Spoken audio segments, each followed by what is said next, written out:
अस्सलाम वालेकुम दोस्तों। वैंस व्लॉग पर हम आपको खुशामदीद कहते हैं। उम्मीद करता हूँ कि आप सब ठीक ठाक होंगे। जैसा कि आपके इल्म में है कि जर्मन ड्राइविंग लाइसेंस की थ्योरी में जो नए सवालात ऐड हुए हैं, हमने उसकी तैयारी का सिलसिला शुरू करवाया हुआ है। अब तक हमने उस सिलसिले में जो वीडियोस अपलोड कर दी हैं, उसके अंदर हमने कुल मिलाकर 42 क्वेश्चंस जो हैं वो कवर कर लिए हैं दो वीडियोस के अंदर। जैसा कि आपके इल्म में है कि ये नोए फ्रागन के सेक्शन में 72 क्वेश्चंस हमारे पास आए थे। तो हमने जो दो वीडियोस हैं उसके अंदर हमने ये जो पहले कुछ सवालात थे जिसमें अंदर ये 8 और 11, 19, 2, 21, 31 और ये 11, 42 सवालात बनते हैं, ये हमने कवर कर लिए थे। अब हमारे कुल 30 सवालात रह गए हैं। तो आज की वीडियो में हम ये दो सेक्शंस में से, तीन सेक्शन में से इनफैक्ट 8, 8, 16 और एक 17, हम 17 सवाल आज कवर कर लेंगे। तो 42 में अगर आप 17 को ऐड करेंगे 17 को, तो 59 का फिगर बन जाएगा। उसके बाद जो आखिरी वीडियो होगी उसके अंदर हम बाकी ये 13 सवाल जब ऐड करेंगे 13, तो हमारे मुकम्मल 72 क्वेश्चंस पूरे हो जाएंगे। तो आज की इस वीडियो के अंदर हम ये तीन सेक्शन जिसमें 8 जमा 8 16, 16 और +1 17 क्वेश्चंस हैं, हम ये कवर करेंगे। तो फिर हम इसमें वन बाय वन इस सेक्शन में जाकर देखेंगे कि कितने सवालात हैं और क्या सिलसिला है। और उसके बाद फिर जो है हम इस वीडियो को ख़त्म कर देंगे। फिर हमारे 59 क्वेश्चंस कवर हो जाएंगे टोटल। फिर हम एक लास्ट वीडियो लेकर आएंगे जिसमें 13 सवालात के साथ ये नए सवालात भी आपके मुकम्मल तैयार हो जाएंगे। तो चलिए दोस्तों, हम पहले सेक्शन में जो हमारे 8 सवालात हैं हम उनका आगाज़ करते हैं। हमारा जो पहला क्वेश्चन है वो ख़ुद एक वीडियो क्वेश्चन है। तो हम लोग इस वीडियो को स्टार्ट करते हैं और देखते हैं कि क्या सिलसिला है। आप देख रहे हैं कि हम लोग रोड पर रवा दवा हैं और लेफ़्ट साइड से गाड़ी आ रही है और इसने इंडिकेटर दिया है और अब ये शायद वापस हमारे शपूर लेन में वापस आना चाह रही है। अब दोबारा इस वीडियो को देखते हैं। देखिए, हम रोड पे रवा दवा हैं, आसपास बर्फ़ पड़ी हुई है, सर्दी का मौसम है और आगे ग्रीन कलर की कार हमसे कुछ फासले पे जा रही है और यहाँ से एक सफ़ेद रंग की थोड़ी एसयूवी टाइप गाड़ी है, ये आई। और देखिए, इसने अपना इंडिकेटर दिया है कि ये वापस लेन में, हमारी लेन में आना चाह रही है। यानी इस सूरत हाल के अंदर अगर आप नेचुरली सोचें तो आपके जहन में शायद ये बात आएगी कि ये वापस आना चाह रही है ग्रीन कार के पीछे, यानी मेरे आगे बिल्कुल हमारे दरमियान आना चाह रही है। अगर आप इसका स्टाइल देखें, मे बी सामने से कोई गाड़ी आ रही हो तो ये ओवरटेक करने के लिए उस लेन में गई थी, अब इसने वापस आना है। हम इस वीडियो को आखिरी दफ़ा फिर देखते हैं। कोशिश यही करें कि एग्ज़ाम में कम से कम 4 दफ़ा वीडियो को ज़रूर देखें ताकि आप नोट कर सकें, कोई ऐसी चीज़ आप मिस ना कर दें जो कि आपके लिए ज़रूरी हो। तो ये देखिए, इसने इंडिकेटर दिया है और ये इसने अपनी स्पीड भी कम की है और ये बिल्कुल हमारे आगे ग्रीन कार और हमारे दरमियान ये लेन में आना चाह रही है वापस। तो हम लोग सवाल की जानिब चलते हैं। सवाल ये हमसे पूछ रहे हैं कि इस सूरत हाल में आपको क्या करना चाहिए। What should you do now? I maintain my speed because there is sufficient safety distance. ये कह रहे हैं कि मैं अपनी स्पीड पे चलता रहूं क्योंकि यहाँ एक अच्छा सेफ्टी डिस्टेंस है, तो इस दौरान ये गाड़ी जो है ये मेरे दरमियान आ सकती है। आपको पता है कि ये आमतौर पे ऐसा नहीं होता।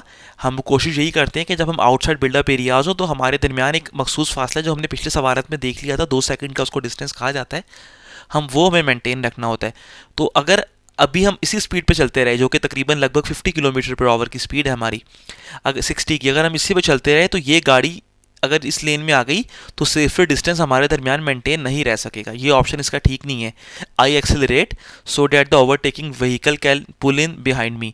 ये कह रहे हैं मैं तेज़ी से यहाँ से अपनी स्पीड बढ़ा लूँ ताकि ये गाड़ी जो मेरे आगे लगना चाह रही है, मैं इतनी स्पीड बढ़ा लूँ कि ये मुझसे आगे इस लेन में वापस ना आए बल्कि मेरे पीछे आ जाए, बिहाइंड मी। देखिए, ये ऑप्शन भी ठीक नहीं है। अभी ये गाड़ी ने जब इंडिकेशन दे दी है कि ये हमारी लेन में आना चाह रही है, तो यहाँ पर अच्छे ड्राइवर होने का सबूत ये है कि आप अपनी स्पीड थोड़ी कम कर लें ताकि एक सेफ डिस्टेंस मेंटेन हो जाए और वो गाड़ी आराम से लेन में आ सके। अगर से उसका रवैया इतना अच्छा नहीं है लेकिन आप एक समझदार ड्राइवर हैं और आपने उसको स्पेस देनी है। आई रिड्यूस माई स्पीड, मैं अपनी स्पीड को कम कर लूँगा, so that the overtaking vehicle can pull in ahead of me, ताकि मैं अपनी स्पीड को कम कर लूँगा ताकि ये डिस्टेंस गाड़ी जो मेरे आगे है ये वापस इस लेन में वापस आ जाए। इस लेन के अंदर ओवरटेकिंग व्हीकल, लेन में ओवरटेक करने वाली व्हीकल वापस आ जाए ताकि सेफ्टी डिस्टेंस बरकरार रहे। ना मैं अपनी स्पीड बढ़ाऊंगा ना अपनी स्पीड को मेंटेन रखूंगा। आपने अपनी स्पीड को कम करना है ताकि एक सेफ डिस्टेंस हमारे दरमियान फिर से मेंटेन हो जाए। अगले सवाल की जानिब चलते हैं। What can create a hazard when driving? कौन सी चीज़ है जो कि ख़तरा पैदा कर सकती है जब आप गाड़ी चला रहे हो? फॉल्टी पासिंग बीम, बिल्कुल देखें पासिंग बीम हम अक्सर जब गाड़ी चलाते हैं तो हम या रात के वक्त गाड़ी चला रहे हैं तो हमारे पास एक बीम जो कि आमतौर पे हम उसको पासिंग बीम कहते हैं, हम वो बिल्कुल वो सबसे हल्की लाइट होती है जो कि रात के अंधेरे में प्रिस्क्राइब की जाती है कि वो सामने वाले की आंखों में भी ना पड़े और एक अच्छा आपको चीज़ नज़र आती रहती है। तो पासिंग बीम अगर वो आप फॉल्टी है, उसमें बल्ब ठीक नहीं लगा हुआ या उसकी आपने सेटिंग ख़राब की हुई है, तो वो फॉल्टी पासिंग बीम भी जो है वो एक हज़ार्ड की सिचुएशन, एक ख़तरनाक सूरत हाल पैदा कर सकती है, सामने वाले ड्राइवर की आंखों में रोशनी पड़ सकती है। एक service brake that response heavily on one side, या एक सर्विस ब्रेक है आपकी जो उसका झुकाव एक तरफ ज़्यादा है। आप जानते हैं कि आप जैसी गाड़ी को ब्रेक लगाएं, गाड़ी आमतौर पे रुकनी चाहिए। अगर आपने महसूस किया कि आपने ब्रेक लगाया और आपकी गाड़ी का झुकाव ब्रेक लगाते हुए एक तरफ ज़्यादा झुक रही है, दाएं पे या बाएं पे, तो मतलब ब्रेक ख़राब है और ये भी एक ख़तरे की अलामत है। गाड़ी चलाते हुए काफ़ी ख़तरा हो सकता है, ये भी एक ख़तरा है। An excessive amount of play in the steering, आप स्टेयरिंग को बगैर किसी वजह के आप उससे खेल रहे हैं, एक्सेसिव अमाउंट के अंदर आप उसको मुसलसल घुमा रहे हैं, तो ये भी एक ख़तरा है, इससे गाड़ी आपके कंट्रोल से बाहर हो सकती है। ये तीनों चीज़ें, एक फॉल्टी पासिंग बीम है, या आपका ब्रेक ठीक काम नहीं कर रहा हो, एक साइड पे ज़्यादा झुक रहा है, या फिर आपकी जो स्टेयरिंग पे आप ज़्यादा उससे स्टेयरिंग को ज़्यादा यूज़ इस्तेमाल कर रहे हैं, हिला रहे हैं, तो ये भी एक ख़तरे की अलामत है। ये तीनों सूरत हाल ही हमारे लिए एक तरह से ख़तरे की हैं। अगला सवाल है what can be the effect of aqua planning. हमने देखा था एक्वा प्लानिंग का मतलब ये होता है कि आपकी गाड़ी जो रोड पे फिसलन का शिकार हो सकती है। तो एक्वा प्लानिंग से क्या हो सकता है? Reduce ability to steer the vehicle, बिल्कुल जैसे ही आपकी गाड़ी एक्वा प्लानिंग यानी फिसलन का शिकार होती है रोड पे, तो स्टेयरिंग आपके कंट्रोल से बाहर हो जाता है, गाड़ी बिल्कुल फिसलने लगती है, यानी गाड़ी एक तरह से स्टेयरिंग से ज़्यादा मूव करने लगती है, बहुत ज़्यादा मूव करने लगती है, तो उसकी रोड से जो उसकी जो एक ग्रिप है वो मेंटेन नहीं रह पाती। तो स्टेयरिंग आपके लिए, स्टेयरिंग गाड़ी को स्टेयर करने की, गाड़ी को कंट्रोल करने की सलाहियत आपके कंट्रोल में बहुत कम रहती है, रिड्यूस हो जाती है, क्योंकि गाड़ी अब फिसलन का शिकार है। ये जवाब दुरुस्त है। इंक्रीज टायर स्टैटिक फ्रिक्शन, नहीं, फ्रिक्शन का मतलब है रगड़, रगड़ तो खुश जगह पे लगती है। अगर एक्वा प्लानिंग की हम यह बात कर रहे हैं, यानी आपकी गाड़ी वैसे ही एक मतलब फिसलन का शिकार है, तो फ्रिक्शन यानी जो फ्रिक्शन को रगड़ कहते हैं, रगड़ तो उसमें है ही नहीं, अब तो वो बिल्कुल फ्रीली एक तरह से आपके कंट्रोल से बाहर हो गई, वो तो फिसल रही है, तो फ्रिक्शन तो इसका बिल्कुल अपोजिट है एक्वा प्लानिंग का। ये ऑप्शन दुरुस्त नहीं है। रिड्यूस व्हीकल ब्रेकिंग कैपेबिलिटी, ये आंसर इसका दुरुस्त है कि एक्वा प्लानिंग की वजह से आपकी जो गाड़ी को आप ब्रेक लगाने की जो उसकी कैपेबिलिटी है वो भी कम हो जाती है, गाड़ी आपके कंट्रोल में नहीं रहती, आप स्टेयर नहीं कर पाते गाड़ी को, और अगर आप ब्रेक भी लगाते हैं तो गाड़ी फिसलन की वजह से इफेक्टिवली ब्रेक मौसर तरीके से नहीं लग पाता। तो ये दो ऑप्शन है। टायर फ्रिक्शन, रगड़ तो एक्वा प्लानिंग का बिल्कुल अपोजिट है, तो एक्वा प्लानिंग की वजह से ये दो नुकसान हो सकते हैं कि गाड़ी आपकी स्टेयर से, आपकी कंट्रोल से बाहर हो सकती है और आपको ब्रेकिंग में भी मुश्किलात आ सकती हैं, ब्रेकिंग आपकी कंट्रोल से बाहर हो सकती है। अगले सवाल की जानिब चलते हैं जो कि एक वीडियो क्वेश्चन है। चलिए सवाल को देखते हैं। आप रोड पे जा रहे हैं, बारिश भी हो रही है और आपके सामने एक ट्रैक्टर है जो कि रोड पे जा रहा है थोड़ा, और यहाँ से देखें एक ब्लैक कलर की गाड़ी आ रही है और उसके पीछे अगर आप देखें रोड पे एक और गाड़ी आपके सामने से आ रही है। हम दोबारा देखते हैं इस वीडियो को। बारिश का मौसम है, यानी बरसात का मौसम है और आप रोड पे रवा दवा है। ट्रैक्टर है, एक ब्लैक कलर की गाड़ी गुजरी है, उसके पीछे अगर आप गौर से देख सकें तो एक और गाड़ी आपको नज़र आ रही है जो कि इसी रोड पे यहाँ पर आना चाह रही है। हम दोबारा देख लेते हैं इस सवाल को। एग्ज़ाम में कोशिश यही करें कि आप कम से कम 4 दफ़ा वीडियो ज़रूर देखें ताकि अपने गिरदोपेश पे, अपने गेबुंग जो आपके आसपास जगह है उस पर आपकी नज़र रहे। तो आप देखिए रोड पे जा रहे हैं, आपके सामने ट्रैक्टर तो है, बहुत स्लो है, आप ओवरटेक करना चाहेंगे इसको ऑब्वियसली, लेकिन अगर आप यहाँ पे गौर से देखें तो ट्रैक्टर है अगरचे, लेकिन अगर आप लेफ़्ट लेन पे जाते हैं ओवरटेक करने के लिए इसको, तो वहाँ से एक गाड़ी ब्लैक तो गुजर चुकी है, वो प्रॉब्लम नहीं है, उसके पीछे भी एक गाड़ी हमें नज़र आ रही है। देखिए जिसका ऑरेंज सा आपको सर पे उसका जो उसका कॉफर हो सकता है जो गाड़ी के ऊपर होता है, तो ये गाड़ी का कलर भी हम जब देखेंगे सवाल में तो हमें क्लियर हो ही जाएगा। हम देखते हैं कि यहाँ पे क्या लिखा है। यहाँ पर ये कह रहे हैं कि why are you not allowed to overtake here now, आप यहाँ क्यों ओवरटेक नहीं कर सकते। तो यहाँ पर क्या वजूहात हैं कि आप ओवरटेक नहीं कर सकते? Because of the motor bike. देखें यहाँ पर जो है ये मोटर बाइक है, यहाँ पर ये ऑप्शन इसका दुरुस्त है। अगर आप बाकी ऑप्शन देखें, sign posted prohibition on overtaking, हमने देखा कि यहाँ कहीं हमने ऐसा रोड पे साइन नहीं देखा था पीछे भी जहाँ लिखा हो कि ओवरटेकिंग मना है, प्रोहिबिशन है। Sign posted prohibition on overtaking, कि ऐसा कुछ साइन था कि ओवरटेकिंग मना थी आपको, तो ऐसा हमने कहीं साइन नहीं देखा। और ब्लैक कार भी ये कह रहे हैं कि यहाँ आपको आप क्यों अलाउ नहीं है ओवरटेक करने के लिए, why are you not allowed to overtake here now. Black car नहीं, हमने देखा कि ब्लैक कार तो हमसे दूर जा चुकी है, हम अगर ओवरटेक करते हैं तो ब्लैक कार तो उस तरफ जा चुकी है, वो हमें तंग नहीं करेगी। और ना ही हमने ऐसा कोई साइन देखा रोड के ऊपर जो ओवरटेकिंग से मना कर रहा हो। एक हमें खतरा हो सकता है कि ये जो सामने से हम जो कह रहे थे गाड़ी आ रही है, जो भी आ रहा है, एक मोटर बाइक वाले का हेलमेट था, यानी ये एक मोटर बाइक थी जिसकी वजह से हमें इस रोड के ऊपर खतरा है। अगर आप बाकी ऑप्शन देखें वो वैसे ही हमें समझ में आ जाते हैं कि वो ऑप्शन ठीक नहीं है। ब्लैक कार की वजह से मैं ओवरटेकिंग ना करूं वो मसला नहीं है, क्योंकि ब्लैक कार तो ऑलरेडी यहाँ से गुजर चुकी है। और हमें ना ही ऐसा कोई साइन नज़र आया वीडियो के अंदर जहाँ पे राइट साइड पे कोई साइन हमें दिखा हो या लेफ्ट साइड की ओवरटेकिंग मना है।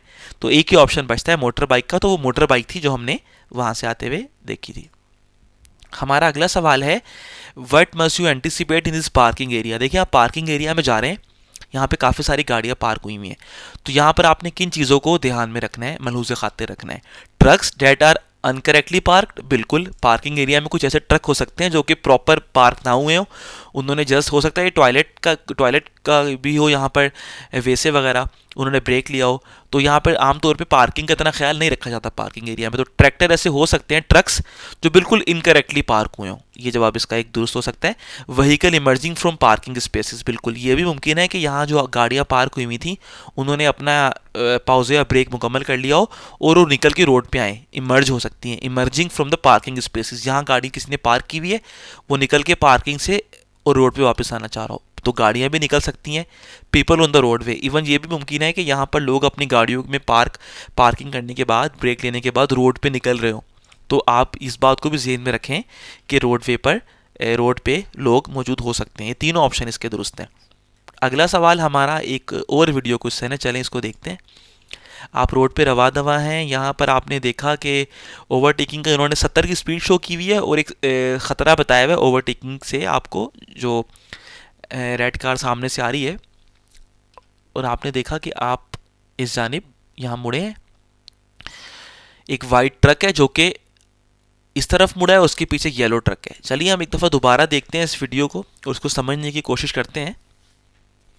हम रोड पे जा रहे हैं और यहाँ पर एक एब्रप्ट किस्म का मनूवर हमने किया है, जो कि हमने राइट साइड मुड़ना था शायद या स्ट्रेट जाना था। यहाँ से एक वाइट कलर का ट्रक इंडिकेटर देता हुआ है और हमारी जानिब आया है, यानी कि टर्न लेना चाह रहा है, और उसके पीछे येलो ट्रक भी बिल्कुल उसके पीछे छुप गया है। तो ये सवाल ज़रा, जैसा कि मैंने आपको पहले भी कहा, कोशिश यही करें एग्ज़ाम में कम से कम 3 दफ़ा वीडियो को ज़रूर देखें, 4 दफ़ा, बल्कि 3 दफ़ा मैंने गलत कहा, 4 दफ़ा ज़रूर देखें। ये देखिए वाइट कलर का ट्रक है और ये येलो कलर का उसके पीछे ट्रक आ रहा है। तो हम देखते हैं कि इस सवाल में हमसे क्या पूछ रहे हैं। What should you anticipate in this situation, इस सूरत में आपको क्या जहन में रखना है। तो यहाँ पर हम इसमें अपना सवाल देखते हैं कि ये हमें पहला ऑप्शन कह रहे हैं, the tractor moves on to the road. ये ट्रैक्टर जो है रोड पे आ जाएगा। देखिए इसमें तो ड्राइवर भी नज़र नहीं आ रहा और इस ट्रैक्टर का रोड पे आने का कोई इम्कान भी नहीं है, ना ये भी चलती हालत में ये पार्क हुआ हुआ है, रुका हुआ है, ना इसमें ड्राइवर हमें नज़र आ रहा है। अगर आपको नज़र भी आ रहा हो शायद हो अंदर, लेकिन वो स्टिल पार्क हुआ हुआ है, उसका तो हमें कोई खतरा नहीं है। The white truck performs a turn, कि वाइट ट्रक जो है वो टर्न ले लेगा अचानक इस जानिब। देखें टर्न, वाइट ट्रक से हमें कोई खतरा नहीं है। वाइट ट्रक ने अपनी इंडिकेशन दे दी थी यहाँ से आते हुए कि वो लेफ्ट में मुड़ना चाह रहा है। देखिए वो लेफ्ट में मुड़ गया है, अब उसका टर्न लेने का कोई इम्कान नहीं है कि वो यहाँ पर हमारी लेन में आ जाए, वो सीधा यहाँ से जाएगा क्योंकि वो सीधा हो रहा है। तो वाइट ट्रक के ट्रक का भी कोई इम्कान, टर्न का भी इम्कान नहीं है। The driver of the yellow vehicle fails to see me, ये पॉसिबल है कि येलो जो ट्रक है वो बिल्कुल वाइट ट्रक के पीछे है। हो सकता है कि वो मुझे देखने में नाकाम रहे, उसको मैं नज़र ना हूँ, तो उस वजह से ख़तरा हो सकता है। एक वही चीज़ है जो मुझे अपने जहन में रखनी है। बाकी ना मुझे ट्रैक्टर से ख़तरा है ना वाइट ट्रक से ख़तरा है, येलो ट्रक से मुझे ख़तरा हो सकता है। वही चीज़ है जो कि मुझे यहाँ पर अपने जहन में रखनी है। What is the right thing to do if you sense signs of fatigue during a night time journey. रात को आप गाड़ी चला रहे थे और सफ़र करते हुए आपको थकन का एहसास हुआ, फटीग का आपको एहसास हुआ, तो आपने क्या चीज़ है जो आपको करनी चाहिए। I decide against taking a break and fight the tiredness, कि मैं ब्रेक ना लूँ, पूरा अपना जोर लगाऊं और टाइटनेस थकावट से मुकाबला करूं। देखें ये कोई WWE या कोई आपके पास कोई UFC फाइट नहीं हो रही कि आप थकावट आपके अगेंस्ट है, आप उससे फाइट कर रहे हैं। नहीं, आप थक गए हैं, थकन का शिकार हैं, तो बेस्ट यही है। हमने पहले भी सवाल देखे थे पुरानी वीडियोस में कि फ़ौरन एक मुनासिब ब्रेक लें। तो ये नहीं है कि मैं ब्रेक के खिलाफ जाऊंगा और ब्रेक से और थकन से फाइट करूंगा, ये जवाब दुरुस्त नहीं है। I interrupt the journey to take an adequate break. मैं अपने सफ़र में तातुल पैदा करूंगा, अपने सफ़र को रोकूंगा और एक मुनासिब और एक एडुकेट एक मुनासिब वक्फा लूंगा, उसके बाद सफ़र जारी रखूंगा। या फिर I allow co-driver to drive if possible. अगर मेरे साथ गाड़ी में एक और ड्राइवर भी मौजूद है, उसके पास भी लाइसेंस या फ्यूरोशाइन मौजूद है, तो मैं उसको इजाज़त दूंगा को ड्राइवर को कि तुम गाड़ी चला लो। ये दो ऑप्शन ठीक है। तो पहला ऑप्शन ठीक नहीं था कि मैं अगेंस्ट जाऊंगा थकावट के। अगला सवाल जो कि इस वाले पार्ट का आखिरी सवाल है, ये 8 हो जाएंगे, फिर अगले पार्ट में भी हम 8 सवाल करेंगे और फिर एक, इस वीडियो में टोटल 17 सवाल हम कवर करेंगे। How can you recognise a good driver. एक गुड ड्राइवर की पहचान क्या होती है, आप किस तरह उसको पहचान सकते हैं। अ गुड ड्राइवर एग्जिबिट्स अ काम एंड रिलैक्स ड्राइविंग स्टाइल। एक जो अच्छा ड्राइवर है वो बिल्कुल पुरसकून किस्म का उसका ड्राइविंग स्टाइल होता है, उसका गाड़ी चलाने का अंदाज बहुत ही इत्मीनान बख्श और पुरसकून होता है। ये जवाब दुरुस्त है। Refrain from responding to provocation on the road. वो रोड के ऊपर अगर कोई उसको प्रोवोकेट कर रहा है, कोई उसको उभार रहा है रेस लगाने के लिए या कुछ भी कह रहा है, वो इज्तनाब करता है उसको जवाब देने से, वो रिफ्रेन करता है, अवॉइड करता है। किसी भी किस्म की प्रोवोकेशन है, कोई भी रोड पे कोई ऐसी चीज़ है या गाड़ी है या कोई भी चीज़ है जो कि उसको डिस्टर्ब करने की कोशिश कर रही है, वो उसको इग्नोर करता है, एगाल मोड पर रख देता है। Always inform other traffic participant of their driving errors. कि अच्छा जो ड्राइवर है वो हमेशा दूसरे ड्राइवर्स को उनकी गलतियों का बताता रहता है फ़ौरन रोड पे चलते हुए कि भाई आप ये गलती कर रहे हो। ये जवाब दुरुस्त नहीं है। हमने पहले भी देखा था कि एक अच्छा जो ड्राइवर होता है वो दूसरों की गलतियों को इग्नोर करता है, उनको अपना पार्टनर के तौर पे ट्रीट करता है और उनकी गलतियों को इग्नोर करते हुए उनसे बचने की कोशिश करता है, ना कि उनकी गलतियों को बताता रहे। तो अगर उनको गलतियाँ बता रहा है चलती गाड़ी से, तो अपनी ड्राइविंग पे कहाँ फोकस कर पाएगा। तो इसलिए इन्फॉर्म अदर पार्टिसिपेंट कि वो गलती कर रहे हैं, उनको आप गलती बता रहे हो और आप खुद भी गलती कर बैठो। तो ये जिम्मेदार ड्राइवर की निशानी नहीं है। दूसरों की गलतियों को इग्नोर करता है और उनकी गलतियों के हिसाब से अपनी स्पीड को एडजस्ट करता है ताकि किसी बड़े मुमकिन हादसे से बच सके। तो यही दो इसके जवाब हैं। तो हमने यहाँ पर ये 8 सवाल कर लिए हैं। अब हम अगले पार्ट के 8 सवाल करेंगे और फिर एक सवाल एक पार्ट में एक्स्ट्रा है। 17 सवाल हमारे यहाँ कवर हो जाएंगे आज के। तो अब हम अगले पार्ट की जानिब चलते हैं। तो दोस्तों ये हमारा दूसरा पार्ट है। अब हम इस पार्ट की जानिब चलते हैं और इसको देखते हैं कि हमें इसमें क्या सवालत 8 सवालत हमारे पास हैं। You are driving on a road that has several marked lanes going in one direction. आप एक रोड पे जा रहे हैं जिसमें एक ही डायरेक्शन में 3 से 4 मतलब सेवरल मार्क्ड लेन्स आप कह सकते हैं, 3-4 जितनी भी लेन्स हैं वो एक ही डायरेक्शन में जा रही हैं। आप कह रहे हैं 3 या 4 जितने भी शपूर हैं एक ही डायरेक्शन में जा रहे हैं। When should the alternate merging procedure be employed. Alternate merging procedure, जिसको हम जिपर फीड मेथड भी कहते हैं, वो कब अप्लाई होगा। सबसे पहले मैं शायद आपको याद भी होगा कि हम लोगों ने ये मेथड ऑलरेडी देखा था। मैं थोड़ा सा आप लोगों को यहाँ पर एक दफ़ा ये मेथड एक्सप्लेन कर देता हूँ कि ये मेथड बेसिकली होता क्या है। तो देखिए इस मेथड में आपके पास, आप सपोज़ करें कि जैसे ये आपके पास एक रोड है और इसमें जो है ये गाड़ी सपोज कर लें, गाड़ी जा रही है। अब इतनी अच्छी ड्राइंग है नहीं कि बना सकें, और ये भी एक शपूर ये भी था। और आप सपोज़ करें कि आगे जाकर किसी बॉस चेले की वजह से कोई भी काम हो सकता है, ये शपूर बंद है। तो अब यहाँ पर क्या है कि जो गाड़ी इस शपूर में जा रही थी, जो आगे जाके बंद हो रहा है, तो जो शपूर अभी खुला हुआ है उसकी गाड़ियों के ड्राइवर की जिम्मेदारी बनती है कि वो अपने से इस वाली जहाँ ये शपूर ख़त्म हो रहा है एक एक गाड़ी को अलाउ करें। जैसे ये वाली गाड़ी इसको जगह दे दे, अब इसके आगे आ जाए, ये वाली गाड़ी इसके आगे आ जाए, ये वाली गाड़ी इसके आगे आ जाए। तो इसको हम लोग आमतौर पे अल्टरनेट मर्जिंग प्रोसीजर या जिपर फीड मेथड कहते हैं, इस टेक्निक को कहा जाता है। तो ये यहाँ पे इस सवाल में हमसे ये लोग यही पूछ रहे हैं कि नॉर्मली कहाँ पर आपके पास जो है आपने अल्टरनेटिंग मर्जिंग प्रोसीजर कहाँ पर अप्लाई होता है। If one lane is not continuously free to traffic due to an obstacle. ये हमने अभी देखा कि अगर एक लेन फ्री नहीं है, आगे कोई रुकावट है उसकी वजह से, तो वहाँ पर आपने ये प्रोसीजर अप्लाई करना है। हर एक गाड़ी ने जो कि थ्रू लेन के अंदर है, जो कि खुली हुई लेन है, जो आगे लेन बंद हो रही है उसके ड्राइवर को एक एक गाड़ी ने अपने आगे जगह देनी है, ऑल्टरनेट मर्जिंग प्रोसीजर कहते हैं। When a merging lane ends on the motorway, नहीं देखें, मोटरवे के ऊपर अगर मर्जिंग लेन एंड हो रही है, मोटरवे मर्जिंग लेन इसलिए इस्तेमाल होती है कि जो कोई मर्जिंग लेन पे, वो हमने सवाल देखे थे पहले मोटरवे के, वो अपनी स्पीड को जोर अचानक से बढ़ाता है और थ्रो लेन में जो गाड़ी है उससे आगे निकल के उसको ओवरटेक करके मोटरवे पे एंटर हो जाता है। तो मोटरवे के ऊपर जो मर्जिंग लेन होती है, या ऑटोबान जो कह लें आप, जो मर्जिंग लेन होती है नॉर्मली, वो आपको वो मर्जिंग लेन इसलिए होती है कि आप उसके ऊपर अपनी स्पीड बढ़ाएं और रोड में एंटर हो जाएं, मेन मोटरवे के ऊपर एंटर हो जाएं। तो वहां पर कोई अल्टरनेटिव मर्जिंग प्रोसीजर मोटरवे के ऊपर नहीं लगता। When a lane comes to an end, या फिर अगर कोई लेन एंड हो रही है तो वहां पर भी आपने अल्टरनेट मर्जिंग प्रोसीजर या जिपर फीड मेथड आपने इस्तेमाल करना है, लेकिन मोटरवे के ऊपर मेथड कभी भी इस्तेमाल नहीं होता। ये जवाब इसका दुरुस्त नहीं है, बाकी तो इसके दुरुस्त जवाब हैं जो कि हमने यहाँ पर अभी देख भी लिए हैं। तो इसके साथ ही दोस्तों अब हम चलेंगे अपने अगले सवाल की जानिब।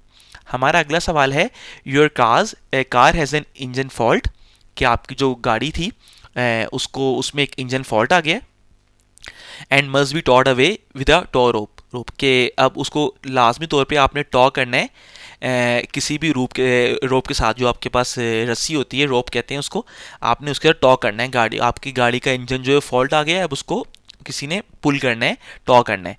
What must you be aware of, आपने किस चीज़ को ज़हन में रखना है। Malfunctioning car with assisted steering is difficult to steer, देखें जो गाड़ी, आपको पता है कि अब जो गाड़ी ख़राब हो गई है, जिसका इंजन काम नहीं कर रहा, तो अगर उस मेल फंक्शनिंग मतलब जो गाड़ी ख़राब हुई है उसका जो स्टेयरिंग है, अब वो वो भारी हो जाएगा, डिफ़िकल्ट टू स्टेयर, कंट्रोल करना, क्योंकि अब उसका इंजन प्रॉपर्ली काम नहीं कर रहा, तो स्टेयरिंग अब उस तरीके से आप नहीं कर सकते। ये जवाब इसका दुरुस्त है। When toing an electric vehicle, जब आप किसी इलेक्ट्रिक व्हीकल को टॉ कर रहे हैं रस्सी के साथ, it is necessary to following the manufacture guideline. देखिए हर गाड़ी जो आपके पास इंटरनल कंबस्शन इंजन या जो क्लासिकल आपके पास गाड़ी हैं, जो कि नॉन इलेक्ट्रिक कार्स हैं, नॉर्मल गाड़ियाँ, उसमें डिफरेंट, आप जो जब आप पुल करते हैं गाड़ी को, तो उसमें कोई उसके इंटरनल कंपोनेंट्स के ऊपर मे भी कोई फ़र्क ना आता हो, लेकिन इलेक्ट्रिक कार जो कि बैटरी के ऊपर चलती है मोस्टली, उसमें हो सकता है कि उसको टॉ करने की वजह से कोई उसके कंपोनेंट्स के ऊपर फ़र्क आ जाए। तो आपने लाजमी तौर पे जो मैन्युफैक्चरर ने गाइडलाइंस दी हुई हैं कि गाड़ी को किस तरह टॉ करना है, आपने उस चीज़ को जहन में रख के उसको टॉ करना है। हो सकता है आप अगर जोर डालें रस्सी से गाड़ी को बगैर इंजन के खींचें तो उसमें किसी पार्ट के ऊपर कोई डैमेज आ जाए।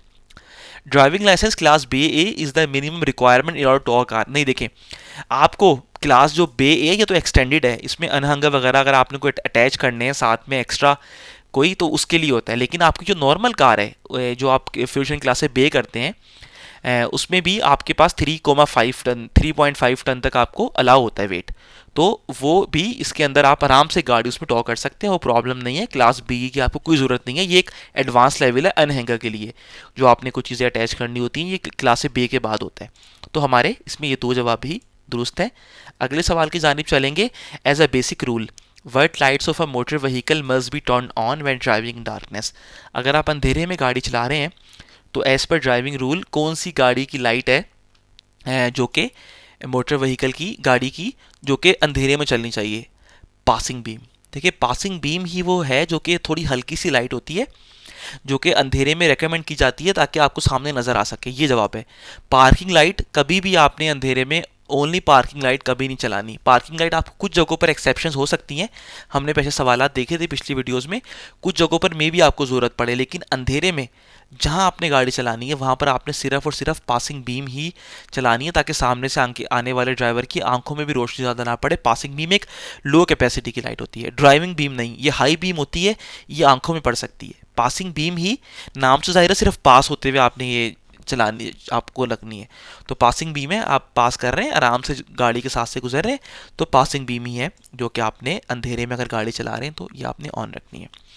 You want to drive up with a baby in a passenger seat, आपने एक बेबी के साथ पैसेंजर सीट में ट्रैवल करना है। What do you have to be aware of when using an infant carrier, आपके पास एक जो शीर ख्वार बच्चा होता है, आपने उसकी जो सीट होती है बच्चे की, जो छोटी सी सीट जिसको आप कैरी कर सकते हैं अपने साथ, वो अगर आपने गाड़ी में लगानी है तो किन चीज़ों को आपने जहन में रखना है? The baby must be strapped into the infant carrier, आपने बेबी को प्रॉपर, अगर वो उसके आप सीट पे नहीं बिठा रहे, उसकी कोई उसकी सीट है मखसूस, गाड़ी की सीट नहीं, उसकी अलग से एक जो कि प्रिस्क्राइब एक सीट होती है, उसमें अगर बच्चों को आपने बिठाया है तो आपने उसको प्रॉपर बांधना है, स्ट्रैप करना है, ऐसा नहीं कि रस्सियों से बांधना है, लेकिन वो मतलब आपने उसको प्रॉपर स्ट्रैपिंग करनी है ताकि वो बच्चा हिलजुल ना सके, वो पैक हो जाए और उसको कोई खतरा ना हो। ये जवाब है।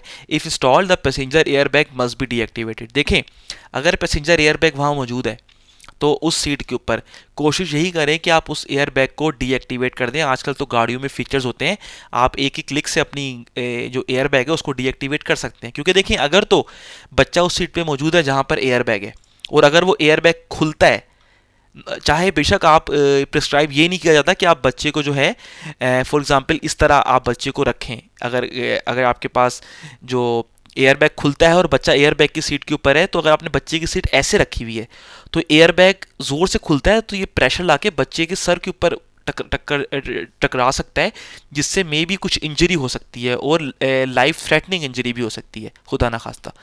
तो ये आमतौर पे प्रिस्क्राइब नहीं किया जाता है कि आमतौर पर बच्चों को सीट पे ना ही बिठाएं जहाँ पे एयर बैग है। अगर एयर बैग है तो आप एयर बैग को कोशिश यही करें कि डीएक्टिवेट कर दें। तो ये इसका दुरुस्त जवाब है। और infant carrier must be position reverse to the direction of travel. और जो इन्फेंट कैरियर है, ये हमने शायद पहले भी देखा था कि आपने कभी भी उसको डायरेक्शन ऑफ ट्रेवल की तरफ नहीं रखना, आपने हमेशा बच्चे का मुंह डायरेक्शन ऑफ ट्रैवल की तरफ रखना है, यानी सीट को आपने अपोजिट रखना है, रिवर्स रखना है डायरेक्शन ऑफ ट्रैवल के।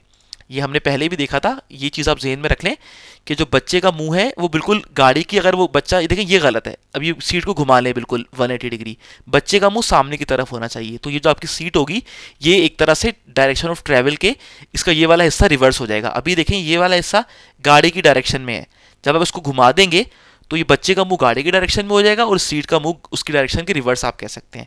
तो ये तीनों चीज़ें आपको जहन में रखनी है जब आप किसी छोटे बच्चे को सीट में लेके जा रहे हैं। अगला सवाल है, what can be use to secure loads carried in a car. गाड़ी में अगर आप लोड ऊपर लेके जा रहे हैं गाड़ी के अंदर, तो आप कौन सी चीज़ यूज़ कर सकते हैं कि आपका लोड महफूज हो जाए। उसमें लगेज के नेट भी हो सकते हैं, अक्सर अभी नेट वगैरह ऊपर से हम पूरा नेट चढ़ा देते हैं लोड के ऊपर, तो लोड आगे पीछे नहीं गिर सकता। टेंशनिंग बेल्ट, चारों जानिब बेल्ट खींच के लगा दें तब भी हमारा लोड नहीं गिरेगा। इवन एंटी स्लिप मैट भी होते हैं आपके पास, ये भी बिल्कुल नेट की तरह ही होते हैं, ये फिसलने नहीं देते लोड को। अगर मैं कोशिश करूँ आपको ई बुक में दिखा सकूँ तो ये देखें, आप इसको कह सकते हैं कि ये आपके पास वो स्ट्रैप्स हैं या टेंशन बेल्ट्स हैं जो आपने खींच के देखिए लगाई हुई हैं। इसके अलावा एंटी स्लिप मैट भी शायद यहाँ पर हमें कहीं नज़र आ जाए ई बुक के अंदर, अगर नहीं आएगा तो आप उसको बेशक अ काइंड ऑफ इस तरह की आप उसकी मिसाल ले सकते हैं, एंटी स्लिप। और इसके अलावा जो लगेज नेट है वो बिल्कुल आप समझे कि एक जाल टाइप का है, वो भी आप लोड पे बिछा देते हैं। ये तीनों चीज़ें हैं जो कि लोड को सिक्योर यानी महफूज करने के लिए कॉमनली गाड़ियों में इस्तेमाल होती हैं। What should you remember when loading luggage into a car luggage compartment. अगर आप गाड़ी के लगेज कंपार्टमेंट यानी डिग्गी में या कहीं भी आप लोड रख रहे हैं लगेज कंपार्टमेंट में, तो आपको किन चीज़ों को ज़हन में रखना है। Store the warning triangle in easily accessible place. जो वार्निंग ट्रायंगल है आपने उसको उस जगह रखना है कि अगर खुदा ना खास्ता कोई हादसा होता है और आपको रोड के ऊपर 100 मीटर के फासले पे, जितने भी फासले पर आपने वार्निंग ट्रायंगल को लगाना है एज पर स्टैंडर्ड, तो वो आपको फ़ौरन मिल जाए। ऐसा ना हो कि आपकी वो डिग्गी में बिल्कुल सामान के अंदर फंसा हो, आपको ट्रायंगल ही ना मिले। वो ज़रूरी है वार्निंग ट्रायंगल एक्सीडेंट की सूरत में, तो ये कोशिश करें कि वो ईजिली आपको मिल सके। Place heavy luggage at the bottom, ये तो बिल्कुल एक कॉमन सेंस की बात है कि जो भारी सामान है उसको नीचे रखें, हल्के सामान को ऊपर रखें। तो हैवी लगेज को आपने बॉटम पे रखना है। Secure the luggage against slipping. और अगर आपकी डिग्गी में सामान गिर सकता है या कहीं भी आपने जहाँ भी लगेज रखा हुआ है उसको आपने फिसलने से बचाना है। बेशक आप नेट्स यूज़ कर लें जो हमने पिछले सवाल में देखा, कोई भी तरीका यूज़ करें, आपका सामान इधर उधर ना हो गाड़ी चलते हुए या फिसले ना।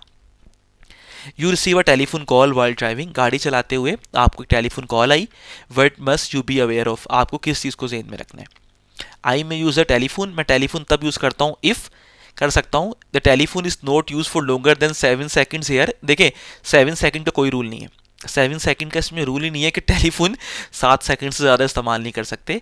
इज़ नॉट यूज, आप कोशिश ये करें कि टेलीफोन आप इस्तेमाल ना करें, लेकिन फिर भी अगर आपको कॉल आ जाए तो आपको किन चीज़ों को जहन में रखना है। 7 सेकंड का उसमें कोई रूल नहीं है। Telephone is not held in my hand for this purpose. सबसे ज़रूरी, टेलीफोन आपको हाथ में नहीं पकड़ा होना चाहिए ड्राइविंग करते हुए। मे बी आपके साथ कोई आपका जो को पार्टनर ट्रैवल कर रहा है, कोई भी आपका दोस्त ट्रैवल कर रहा है, उसने बेशक उसको वो लाउड स्पीकर ऑन कर दे, बेशक आपने सुनना है। आमतौर पर इसको भी प्रिस्क्राइब नहीं किया जाता क्योंकि कोई टेंशन वाली कॉल हो सकती है, कोई आपको स्ट्रेस दे सकती है कॉल, लेकिन बेसिक चीज़ ये है कि आप टेलीफोन आपके हाथ में ना हो, ये चीज़ आपको जहन में रखनी पड़ सकती है। Using the telephone only requires a momentary glance. अगर मुझे टीवी को देखना है, अगर मोबाइल फ़ोन को देखना है तो सिर्फ मुझे एक लम्हे के लिए शायद अगर देखना पड़े तो सिर्फ थोड़े एक लम्हे के लिए उसको मैं देखूं, लेकिन उससे ज़्यादा नहीं। Using the telephone only requires a momentary glance. अगर टेलीफोन मुझे उस सूरत में यूज़ कर सकता हूँ जब मुझे सिर्फ एक ही झलक देखनी हो, मुझे कोई इंपॉर्टेंट टाइम देखना हो या कोई चीज़ देखनी हो, तब मैं उसको यूज़ कर सकता हूँ, अदरवाइज नहीं यूज़ कर सकता। 7 सेकंड का तो रूल ही नहीं है। दूसरे ने अगर आपका मोबाइल फ़ोन पकड़ा हुआ है, समझ में आता है, ठीक है, आपने खुद अपने हाथ में अपना मोबाइल फ़ोन नहीं पकड़ना, और अगर आपको एक लम्हा के लिए बस देखना है तब उस सूरत में कोई गुंजाइश निकल सकती है। ये दो इसके जवाब हैं। अगला सवाल एक वीडियो फिर आगे देखते हैं क्या होता है। रोड पे जा रहे हैं और दोबारा एक बार बारिश हो रही है। जर्मनी में तो आपको पता है कभी भी बारिश और कभी भी बर्फ़ हो सकती है, वेदर का भरोसा नहीं है। और देखें आगे एक्सीडेंट हुआ है, जब भी देखें आपने दोनों ग्रीन आपकी लाइट्स यानी आपने हाजर्ड वार्निंग लाइट्स पीछे वाली गाड़ियों को बताने के लिए ये ऑन कर लिए कि भाई आगे ख़तरा है।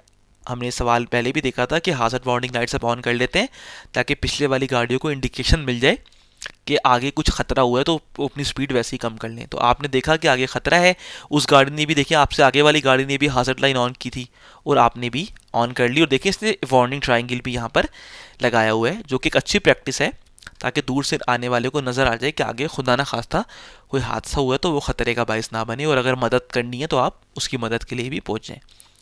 तो देखिए अगली वाली गाड़ी ने हाजर्ड वार्निंग लाइट ऑन की, उसको देख के मैंने भी अपनी ऑन कर ली है और आगे एक हादसा हुआ है। तो हम देखते हैं ये सवाल हमसे यहाँ पे क्या पूछ रहा है। What is the right course of action now. इस सूरत हाल में आपको क्या करना चाहिए।